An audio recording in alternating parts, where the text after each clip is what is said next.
Hi, I'm Siege from the Puma podcast team. If you like listening to this show and others created by our team, you can help us keep making them through our Puma Patak tip jar. Our goal is to get 100 of you, our friends, to make a contribution and show your support for the journalism and storytelling that we do. We're happy to keep making shows that you can listen to for free, but making them isn't free, so we appreciate any support you send our way.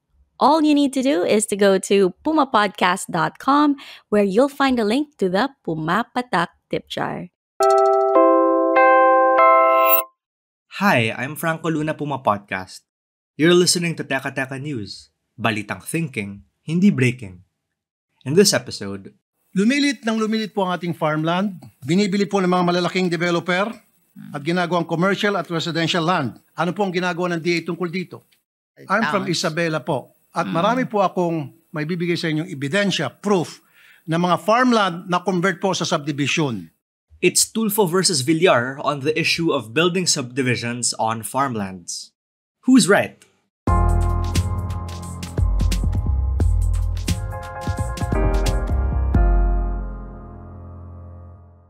Hindi lang po sa Kawayan, sa Isabela, kundi sa marami pong mga probinsya na marami na pong mga subdivision na nagsilipa na. Where will the people live if you don't build subdivision? Marami pong mga lugar na pwede pong pagtayuan ng subdivision. Huwag lang po i-take over yung mga farms. Kasi nga po, kuminsan yung mga farmers, dahil sila po yung nag-i-chaos, they're being taken advantage of. You just heard Senators Raffy, Tulfo, and Cynthia Villar at the Senate plenary debates on November 16. As we know, Villar's family business includes the Camellia Home subdivisions and the shopping mall chain Vista Malls. Meanwhile, Raffy, who's from Isabela City in Cagayan, says he's seen too many lands converted into subdivisions in his hometown. He also claimed that many farm-to-market roads have become private property and that their use was ridden with corruption. I don't feel any guilt to the small farmers. All the money that came from the rice tariffication law were given to the small farmers owning 2 hectares and below. So how do we Yep, Cynthia also chairs the Senate Committee on Agriculture and Food and is the principal author of the rice tariffication law signed in 2019. Villar claimed that developers only go after land in urban centers anyway because rural areas just aren't as profitable. But farming lands have been shrinking for some time now. We used to have 14.7 million hectares of land devoted to agriculture back in 1995. But the Philippine Statistics Authority says that number now stands at 13.3 million hectares. It's an investment decision for these people. If somebody will buy your land at a bigger amount, maybe you can sell it and buy another land that is cheaper somewhere else and build your farm there. Hindi po ganun nangyari, I think Ma'am. it's the thinking of you have to understand agriculture as a business also. In fact, there's still some misunderstanding over whether or not the Philippines is still an agricultural country. Spoiler alert, it's not, and it hasn't been for a while. Listen to University of the Philippines Assistant Professor and Economist J.C. Punongbayan. There was a time definitely in our history when majority of our workers really worked in agriculture, accounted for nearly a third of total output.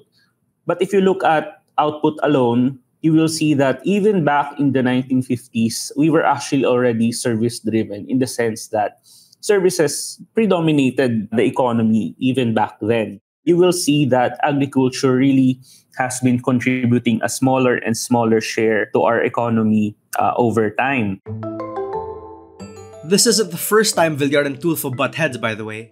They also clashed over the issue of land grabbing in the Masungi Geo-Reserve. Lalo na po meron tinatawag na rice tariffication, so mura po yung mga bigas na dumarating dito, they cannot compete, and then papasok po ito mga negosyante at mag-o-offer ng pera para bilhin ang kanilang mga lupain. Of course, walang choice po yung mga farmers, kung hindi ibenta na lang kanilang lupa sapagkat meron na po tinatawag na rice tariffication.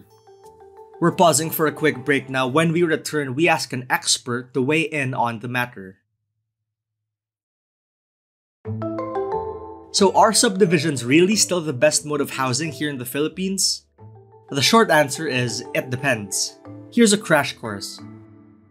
In general, no, it is based on height.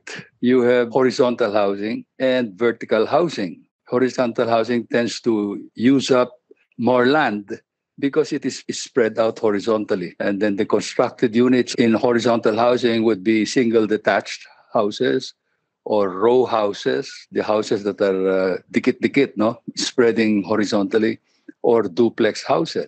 Now, in vertical housing, you build upwards, and that's because you want to optimize the use of land so that you can build more houses on a relatively limited parcel of land. So you go up. No?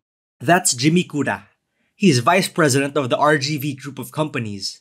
He's also chairman and president of Neo Calapan Realty Corporation. He says subdivisions were the go-to template for housing from the 1950s to the early 70s, when land was plentiful and most housing projects were subdivisions. Subdivisions were the early prototypes for housing projects in our country. When a developer wanted to build houses, usually he built those houses in the context of a community plan, no? But land is just too limited in the metro these days. Jimmy says having a place to stay isn't the same thing as a place to live in, especially for areas as densely populated as Metro Manila. Outside of metropolitan Manila and in the suburban areas where land is now more available at more reasonable prices, this subdivision mode would still be the most efficient. Why? It is not as dense as housing that is vertical, no, within the inner city. Land is still relatively cheaper, therefore the housing unit can also be priced lower. And since there is less density, the physical environment in subdivisions is usually cleaner and healthier. Now, inside the urban centers, however, therefore, the best housing projects are usually in integrated projects where people live, work, study, play, pray. You might have come across this phrase already, no? In the commercials and advertisements of these new projects, no? Live, work, study, play, pray. Meaning, all of the things that you need to be able to do this, live, work, study, play, pray, are all within the community. And this is sometimes called the walkable community, diba? So Jimmy says the better question is this: what is the most efficient housing mode in terms of quality of life? It's also not true that developers only stick to urban areas because the profit is there. At this time, it's rare to find subdivision developments within the metropolitan areas like Metro Manila or Metro Cebu. Why? Because land has really become very, very expensive. No? Therefore, subdivisions, any developer who wants to put up a subdivision would rather put them up outside of the periphery of the metropolitan area. To me, this is good, no? Because this acts like a magnet for new communities away from the metropolitan centers. Because as you know, Metro Manila is so densely populated, it's so congested, hirap ng traffic and all that sort of thing, then pollution and all that sort of thing. And the best way to cure that is to create new communities outside of the metropolitan area. So let's get a straight answer to Villar's question. Saan titira ang mga tao kung walang subdivision? I think what she wanted to really say is that subdivisions do not pose a threat to agricultural land. And in fact, are good models and even necessary models for housing for the Filipino. Because under present laws and regulations, subdivisions need to be well planned in accordance with housing standards and regulations before permits can be issued and construction started. And that was today's episode of Teka Teka. Again, I'm Franco Luna. This episode was edited by Carl Sayat and produced by Kat Ventura. If you like this episode, share it with a friend or two. And of course, don't forget to follow Teka Teka and Puma Podcast wherever you listen. At para sa mga mahilig manood sa YouTube, Puma Podcast na rin po kami doon. Just search Puma Podcast and subscribe to our channel. Thanks for listening.